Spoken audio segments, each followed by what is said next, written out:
La moissonneuse en pleine action à Banfora, dans la région des Cascades. Plus de 200 tonnes de blé à récolter sur une superficie de 200 hectares. En tout cas, on est satisfait. Félicitations à DR et à toute son équipe. On espère que les récoltes vont bien se poursuivre.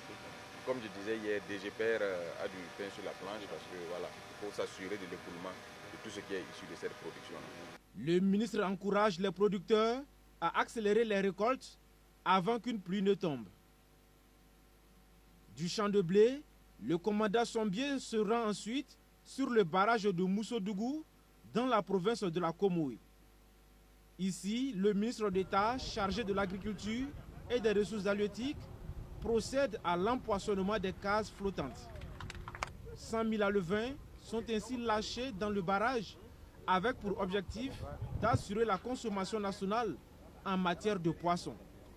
Son Excellence le président du Faso disait la dernière fois qu'il ne mange pas plus de poisson si ce n'est pas le poisson issu de nos plans d'eau. Et c'est un signal, et c'est une invite également à l'ensemble de la population burkinabé et à faire en sorte que ce que nous produisons sur place, que nous puissions le consommer. C'est d'ailleurs l'objectif que nous visons et il faut que la population s'engage. Il faut faire en sorte qu'au niveau local, les populations s'approprient et en fassent une initiative propre. Dans moins de 6 mois, ce seront environ 600 tonnes de tilapia qui seront pêchées par an dans ces 20 cases flottantes. Au niveau de grossissement de poissons, ça diffère de les qualités de l'eau. Mais les techniciens ont prouvé que la qualité de l'eau qu'on a au barrage ici, ça peut aller très vite. Ça veut dire qu'au maximum 4-5 mois là, on aura vraiment de poissons de cases flottantes de barrage de Moussodougou. Ce barrage vient compléter à 4 le nombre de retenues d'eau déjà empoisonnées au Burkina Faso dans le cadre de l'offensive agro-pastorale et halieutique.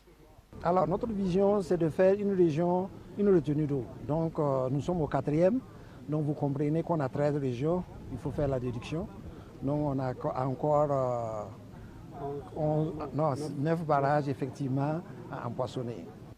En appui aux éleveurs de poissons sur ce site, le projet de résilience et de compétitivité de l'élevage Précel offre 15 tonnes d'aliments pour poissons. Et cette année, nous avons décidé avec la DGRH et en collaboration avec la Direction générale des services vétérinaires à acquérir des vaccins, des médicaments pour traiter ces cas de maladie afin que nous prospérons dans cette activité. La visite du ministre de l'Agriculture dans les Cascades s'achève par l'inauguration d'une unité de transformation de riz à Douna au profit des populations. Elle est d'une capacité de transformation d'1 tonne par heure selon les services techniques du ministère en charge de l'agriculture.